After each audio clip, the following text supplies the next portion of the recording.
Hello दोस्तों, स्वागत है आपका आपके अपने YouTube चैनल दिसार जीकेजीएस क्लासेस में। दोस्तों, आप सब लोग कैसे हैं? उम्मीद करते हैं आप सब लोग अच्छे होंगे, स्वस्थ होंगे, मस्त होंगे और अपनी तैयारी बेहतरीन तरीके से आप सभी कर रहे होंगे। दोस्तों, हम आपको करवा रहे हैं आरआरबी ग्रुप डी 2025 में जो एग्जाम होने वाला है उसके लिए यूथ बुक का सॉल्यूशन हम आपको करवा रहे हैं, जिसमें दोस्तों आज हम आपको करवाने वाले हैं कोशिका सिद्धांत, संरचना और कार्य, जिसमें आज हम करेंगे पादप कोशिका प्लांट सेल के जितने भी क्वेश्चन इस बुक में दिए गए हैं वे सारे क्वेश्चन। इसके पहले हमने एनिमल सेल के बारे में सारे क्वेश्चन जो दिए थे इस बुक में हमने करवा दिए हैं और सभी की प्लेलिस्ट हमने बना दी है दोस्तों, तो आप प्लेलिस्ट में जाके सारे वीडियो देख सकते हैं। दोस्तों, वीडियो अच्छा लगे तो वीडियो को लाइक जरूर कीजिएगा, शेयर जरूर कीजिएगा, कमेंट जरूर कीजिएगा और चैनल पे हैं दोस्तों चैनल को सब्सक्राइब करके बेल आइकन प्रेस जरूर कर लीजिएगा पल पल की अपडेट के लिए। और दोस्तों, हमसे जुड़ने के लिए आप हमारा टेलीग्राम चैनल ज्वाइन कर सकते हैं। टेलीग्राम चैनल का लिंक मैंने डिस्क्रिप्शन बॉक्स में आपको दे दिया है। चलिए दोस्तों, देर ना करते हुए स्टार्ट करते हैं आज का अपना सेशन और देखते हैं पादप कोशिका प्लांट सेल के सारे क्वेश्चन।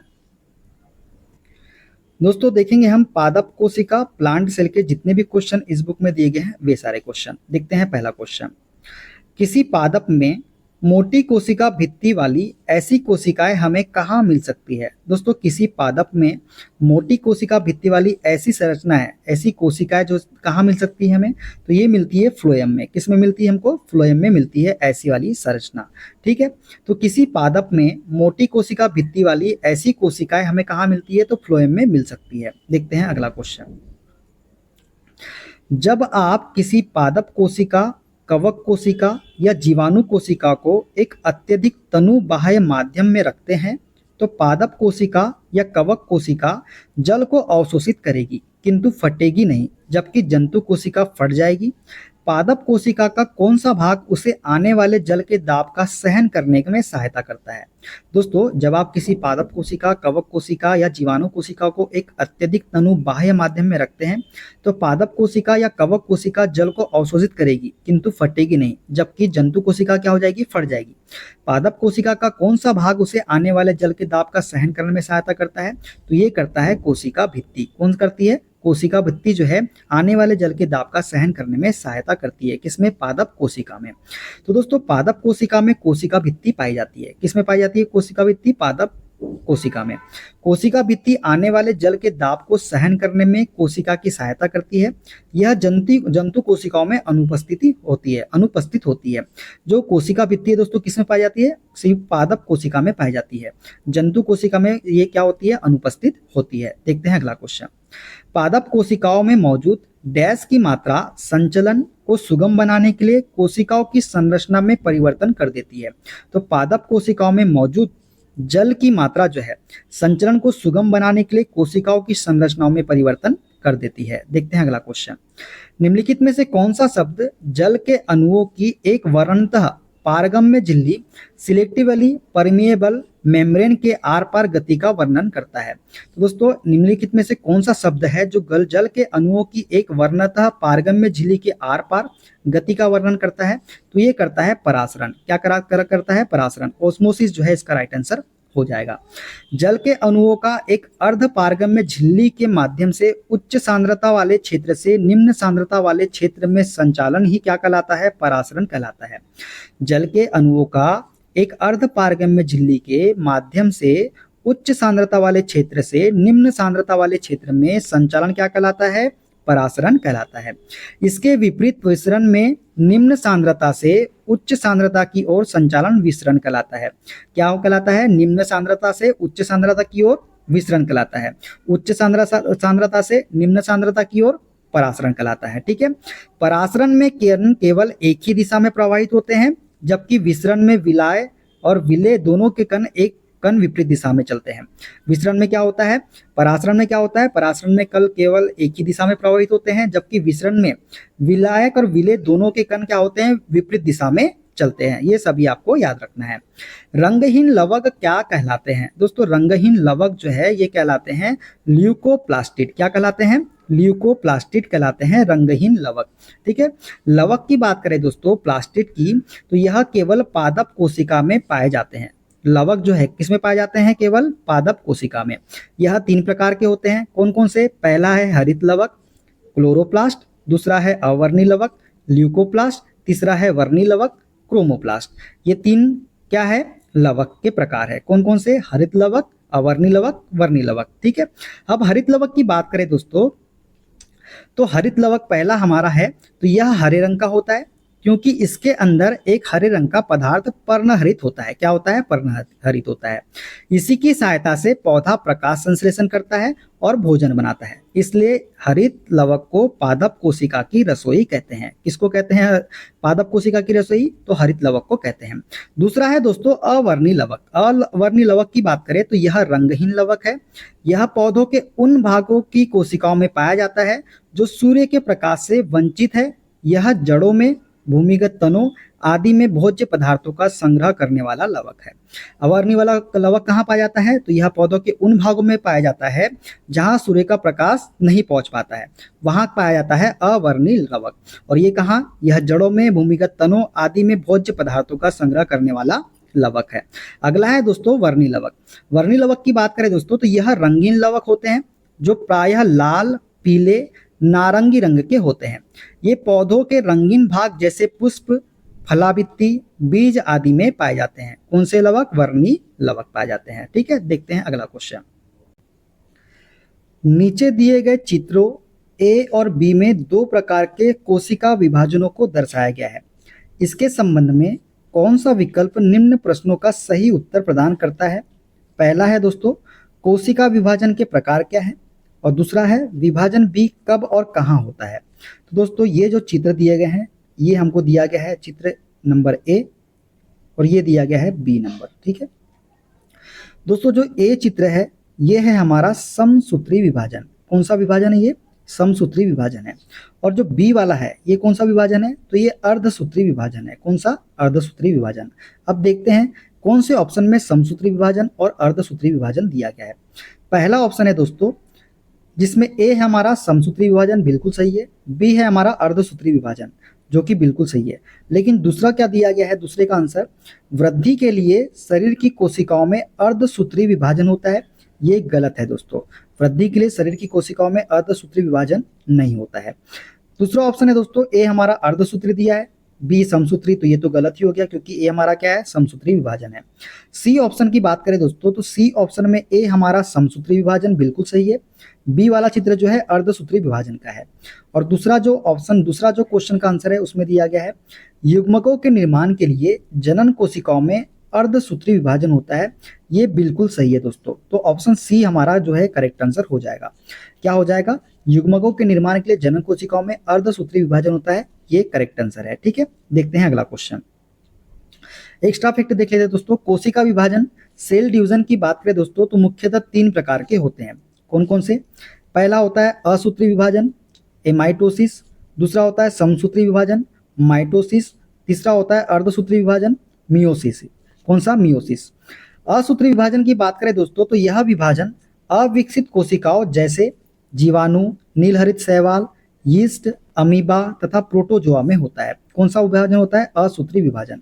बात करते हैं समसूत्री विभाजन की दोस्तों, तो यह विभाजन कायक कोशिका सोमेटिक सेल में होता है। यह विभाजन 5 चरणों में होता है। कौन सा? समसूत्री विभाजन। तीसरा है दोस्तों अर्धसूत्री विभाजन। दोस्तों फार्मरी तथा मूरे ने 1905 में जो है कोशिकाओं में अर्धसूत्री विभाजन को मियोसिस नाम दिया था। क्या दिया था? मियोसिस, अर्धसूत्री विभाजन नाम दिया था। किसने? फार्मरी तथा मूरे ने। कब? 1905 में। इस विभाजन की खोज सर्वप्रथम बीजमैन ने की थी, लेकिन इसका सर्वप्रथम विस्तृत अध्ययन जो है स्ट्रॉसबर्गर ने 1888 ईस्वी में किया था। यह विभाजन जनन कोशिकाओं में होता है। कौन सा विभाजन? अर्धसूत्री विभाजन। ठीक है, देखते हैं अगला क्वेश्चन। पादप कोशिका में श्वसन क्रिया जिसमें वे ऑक्सीजन ग्रहण करते हैं और भोजन से ऊर्जा और कार्बन डाइऑक्साइड मुक्त करते हैं, कहाँ होती है? दोस्तों पादप कोशिका में श्वसन क्रिया जिसमें वे ऑक्सीजन ग्रहण करते हैं और भोजन से ऊर्जा और कार्बन डाइऑक्साइड मुक्त करते हैं, ये जो प्रक्रिया है ये कहाँ होती है? तो ये होती है माइटोकॉन्ड्रिया में। किसमें होती है? माइटोकॉन्ड्रिया में। ठीक है, पादप कोशिका में श्वसन क्रिया जिसमें वे ऑक्सीजन ग्रहण करते हैं और भोजन से ऊर्जा और कार्बन डाइऑक्साइड मुक्त करते हैं, माइटोकॉन्ड्रिया में होती है। माइटोकॉन्ड्रिया को कोशिका का शक्तिग्रह, पावर हाउस ऑफ सेल कहा जाता है। ठीक है, देखते हैं अगला क्वेश्चन। उस प्रक्रिया का नाम बताएं जिसके माध्यम से कोशिका झिल्ली में गैसीय विनिमय होता है, तो दोस्तों उस प्रक्रिया का नाम है विसरण। विसरण में जो दोस्तों कोशिका झिल्ली में क्या होता है, गैसीय विनिमय होता है। विसरण डिफ्यूजन की बात करें तो प्रक्रिया द्वारा कोशिका में गैसों का आदान प्रदान होता है। सजीव कोशिकाओं में अमीनो अम्ल के संवहन में भी विसरण की मुख्य भूमिका होती है। ठीक है, देखते हैं अगला क्वेश्चन। निम्नलिखित में से कौन से कोशिकांग के केवल पादपों में पाए जाते हैं? दोस्तों निम्नलिखित में से कौन से कोशिकांग है जो केवल पादपों में पाए जाते हैं? तो ये है दोस्तों लवक। कौन से प्लास्टिड जो है ये सिर्फ पादपों में पाए जाते हैं और किसी में नहीं पाए जाते हैं। दोस्तों लवक जो है केवल पादपों में पाए जाते हैं। लवक पादप कोशिकाओं की कोशिका द्रव में पाए जाने वाले गोल या अंडाकार रचना है। लवक 3 प्रकार के होते हैं। पहला है हरित लवक, दूसरा है अवर्णी लवक, तीसरा है वर्णी लवक। क्लोरोप्लास्ट, ल्यूकोप्लास्ट और क्रोमोप्लास्ट। ठीक है, इसका इंग्लिश में भी नाम आपको याद रखना है। माइटोकॉन्ड्रिया पौधों एवं जंतु कोशिकाओं में पाई जाती है। इसे कोशिका का ऊर्जागृह भी कहते हैं। माइटोकॉन्ड्रिया किस में पाई जाती है? पौधों एवं जंतु कोशिकाओं दोनों में पाई जाती है माइटोकॉन्ड्रिया। देखते हैं अगला क्वेश्चन। पर्णहरित क्लोरोफिल वर्णक कोशिका के इनमें से किस घटक में मौजूद होता है? दोस्तों पर्णहरित जो है ये कोशिका के हरित लवक में मौजूद होता है। किस में होता है? हरित लवक में। हरित लवक पौधों के लिए अत्यंत महत्वपूर्ण कोशिकीय संरचना है। इसमें मौजूद पर्णहरित क्लोरोफिल वर्णकों की सहायता से प्रकाश संश्लेषण क्रिया संपन्न होती है। इसमें क्लोरोफिल के अतिरिक्त जेंथोफिल तथा केरोटिन वर्णक भी पाए जाते हैं। किसमें? हरित लवक पौधों में। ठीक है, देखते हैं अगला क्वेश्चन। निम्नांकित आकृति में दिखाई गई पादप कोशिका में हम अपशिष्ट उत्पाद कहाँ पा सकते हैं? तो दोस्तों हमको बताना है कि जो आकृति है ये वाली, इस आकृति में अपशिष्ट उत्पाद हम कहाँ पा सकते हैं, इसका आंसर हमको बताना है। तो इसका आंसर क्या हो जाएगा दोस्तों? ऑप्शन नंबर सी वाला। ये जो 4 नंबर का तीर है दोस्तों ये वाला, यहाँ पे जो है पादप अपशिष्ट को हम पा सकते हैं। तो ऑप्शन सी इसका करेक्ट आंसर हो जाएगा। ठीक है, आकृति में दिखाई गई पादप कोशिका में हम अपशिष्ट जो है उत्पाद तीर 4 द्वारा दिखाए गए क्षेत्र में पा सकते हैं। देखते हैं अगला क्वेश्चन। कौन सा कोशिकांग विषाक्त पदार्थों और औषधियों के जहरीले प्रभाव को खत्म कर देता है? तो दोस्तों कौन सा कोशिकांग है जो विषाक्त पदार्थों और औषधियों के जहरीले प्रभाव को खत्म कर देता है?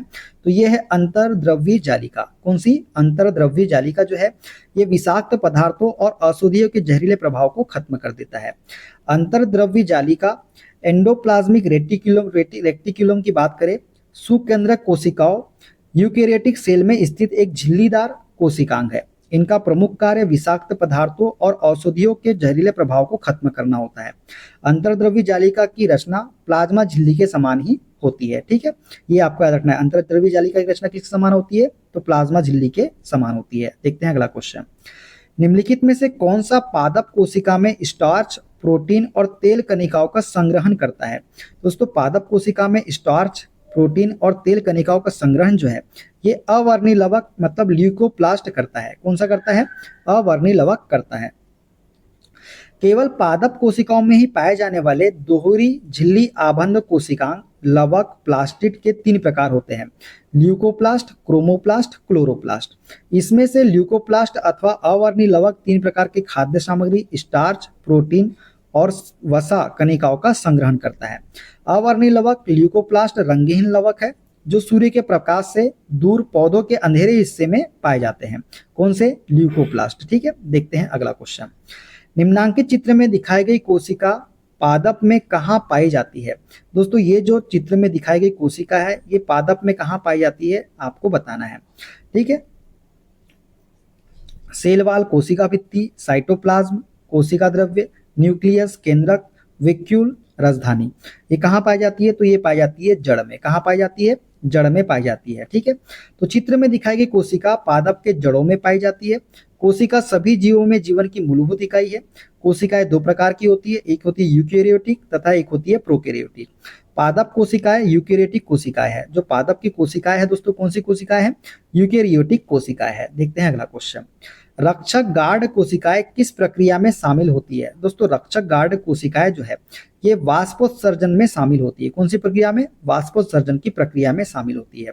गार्ड कोशिकाएं वाष्पोत्सर्जन की प्रक्रिया में शामिल होती है। ये कोशिकाएं पत्तियां, तने और अन्य अंगों के बाह्य त्वचा में स्थित विशेष कोशिकाएं होती है। जिनका उपयोग गैस के आदान प्रदान को नियंत्रित करने के लिए किया जाता है। देखते हैं अगला क्वेश्चन। पादप कोशिकाओं में कोशिका भित्ति क्यों पाई जाती है? दोस्तों पादप कोशिकाओं में कोशिका भित्ति जो है ये क्योंकि कोशिका भित्ति विभिन्न पर्यावरणीय कारकों से पादप कोशिकाओं की रक्षा करती है, इसलिए पादप कोशिकाओं में कोशिका भित्ति पाई जाती है। ए इसका करेक्ट आंसर हो जाएगा। देखते हैं एक्स्ट्रा फैक्ट के बारे में। तो पादप कोशिका भित्ति सेल्यूलोज और पेक्टिन से निर्मित होती है। किससे निर्मित होती है कोशिका भित्ति? तो सेल्यूलोज और पेक्टिन से निर्मित होती है। कोशिका भित्ति में दो परतें होती है जिनके मध्य लमेला नामक दीवार होती है। कौन से नामक? लमेला नामक दीवार होती है। कोशिका भित्ति का मुख्य कार्य कोशिका को आकृति प्रदान करना एवं विभिन्न पर्यावरणीय कारकों से प्रोटोप्लाज्म की रक्षा करना है। देखते हैं अगला क्वेश्चन। चालनी पट्टिकाएं डैश में पाई जाती है? दोस्तों चालनी पट्टिकाएं जो है ये फ्लोएम नली कोशिकाओं में पाई जाती है। किसमें पाई जाती है? फ्लोएम नली कोशिकाओं में। दोस्तों चालनी पट्टिकाओं की बात करें तो चालनी पट्टिकाएं फ्लोएम नली कोशिकाओं में पाई जाती है। फ्लोएम एक संवहन ऊतक है जिसका मुख्य कार्य पत्तियों द्वारा बनाए गए भोजन को पौधों के अन्य भागों में पहुंचाना है। फ्लोएम का कार्य क्या है? पत्तियों द्वारा बनाए गए भोजन को पौधों के अन्य भागों में पहुंचाना। देखते हैं अगला क्वेश्चन। अपशिष्ट उत्पादों को पादप कोशिका के अंदर कहाँ संचित किया जाता है? दोस्तों अपशिष्ट उत्पादों को पादप कोशिका के अंदर जो है रसधानियों में संचित किया जाता है। किसमें? रसधानियों में। अपशिष्ट उत्पादों को पादप कोशिका के अंदर रसधानियों में संचित किया जाता है। रसधानी जंतु और पादप कोशिकाओं के कोशिका द्रव में पाई जाने वाली रचना है। रसधानी कहाँ पाई जाती है? तो जंतु और पादप कोशिकाओं के कोशिका द्रव में पाई जाने वाली रचना है रसधानी। ठीक है, तो दोस्तों ये थे आज के सारे क्वेश्चन। वीडियो कैसा लगा कमेंट बॉक्स में जरूर बताइएगा। वीडियो अच्छा लगे दोस्तों वीडियो को लाइक कीजिएगा, शेयर कीजिएगा, कमेंट कीजिएगा। चैनल पर नए चैनल को सब्सक्राइब करके बेल आइकन जरूर प्रेस कर लीजिएगा। मिलते हैं अगले वीडियो में। अपना ख्याल रखिए। Okay bye bye, take care.